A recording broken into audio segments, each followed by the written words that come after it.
Okay, so it's Moana. Thanks for watching. Okay, Windbound really isn't comparable to Moana. Kala, our female assumed Pacific Islander protagonist, gets separated from the rest of her sailing group, crashing on a random island. From here, we start playing with most of the survival craft tropes. Although, I want to state that tropes are not necessarily a bad thing. In the case of Windbound, this is actually the reason I started playing the game. I wanted some chillish, run around collecting plants and chopping down trees gameplay. Now the premise of the game seems pretty solid to start with. You collect different resources, make tools and weapons to collect better resources, and eventually make a boat. Then, sail said boat around between islands looking for more resources. What I didn't see coming was the fact that Windbound is not open world. If you attempt to exit the level's area, you are met with massive waves, pushing your vessel back towards the playable area. You are tasked with collecting 3 shells before opening up the passage to the next level. And this is where I am a little lost. Maybe I am not familiar enough with Pacific Islander mythologies, but the passage you sail through between levels is a tunnel with a kraken-like creature flailing around within it. Maybe this is just Kala's version of entering and exiting some sort of spirit or astral realm. Or maybe dream realm? The graphics are of the cel-shaded variety, which was instantly reminiscent of Zelda, especially Wind Waker. I do have to say though that I did not play Wind Waker, so a cel-shaded boat game might just be a skin-deep comparison. But I think the Zelda influences go deeper than that. For example, the breakable weapons and tools. Sure, this is a trope within just about every survival craft game also. And to a certain extent, this is one of the mechanics I normally can get into. The early game of running around and being short on resources, collecting everything so I can finally start making better items. The feeling of accomplishment when you no longer have to worry about your character being hungry is always satisfying. But I don't feel like I was ever getting to the comfortable point within this game. Resources were very imbalanced on availability. For example, palm fronds, an early game resource, was found on many of the island biomes, but usage within recipes was infrequent.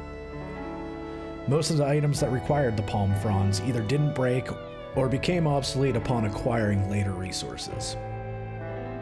While on the other extreme, I found myself consistently short on leather because of its regular usage, and the creatures that dropped it were scarce. This compounded other resource shortages. I wouldn't be able to remake broken tools used to harvest other resources. Or, I would come across a large quantity of a specific resource all at once, and have to contend with carrying and storage space congestion. Food was the perfect example. I would go from running out and eating berries directly off the bush, to having 3 storage slots filled, to running out again. While this problem was alleviated somewhat as I progressed through the game, storage was still limiting.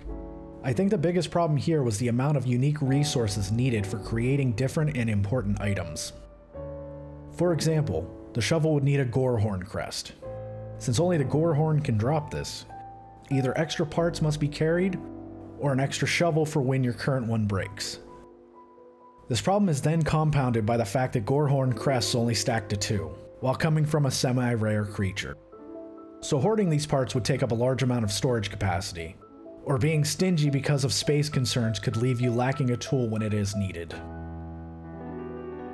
Cooking times are really long in this game also. This started out as an annoyance early on, but was later lessened.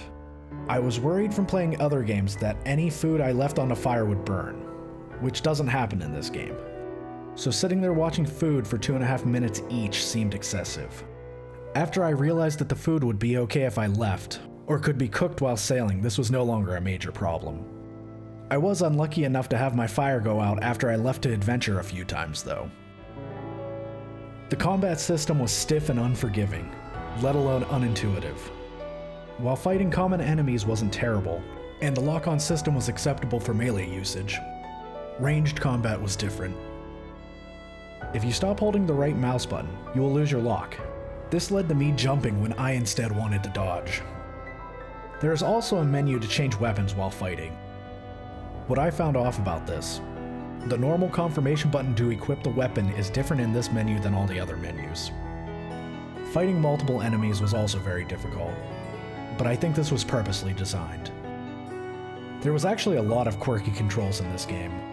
The inventory is not manually sortable, and stacking 2 of the same instance of materials is weird too. An auto stack function would have been really nice. Instead, items need moved between bags to stack them correctly, and if both instances of the material are in the same bag, one stack needs to be moved to another bag, then back to the current bag to get a single stack. Crafting tabs were really small for clicking purposes also. And I don't even want to get into the boat building controls. This was just dumb luck when I was able to place a part where I wanted it. And to top it all off, I came across random camera swings.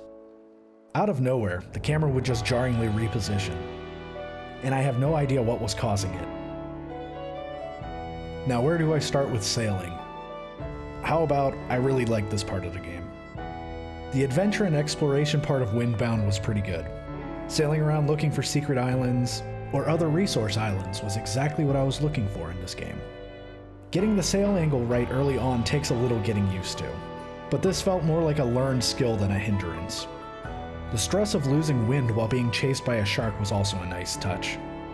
At least, after the encounter was over. The sound and music in this game is really cleverly put together also. Sailing has a chill and calm melody, but as more variables are added, additional instruments are added, changing the mood of the music. Also, each creature has unique music and sound attributed to their vicinity. Even when you can't see them, you will be able to identify what creatures are close to you. So after 10 hours of gameplay, I was terribly split on this game. On one hand, I really like the concepts and ideas of this game. The Pacific Islander point of view is not heavily represented in games, and a marooned, island-hopping survival craft makes for an excellent game premise.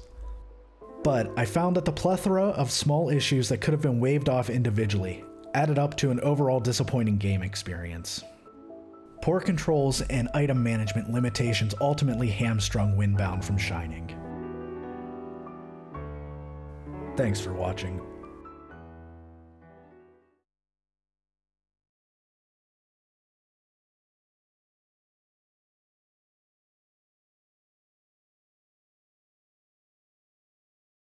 You're welcome.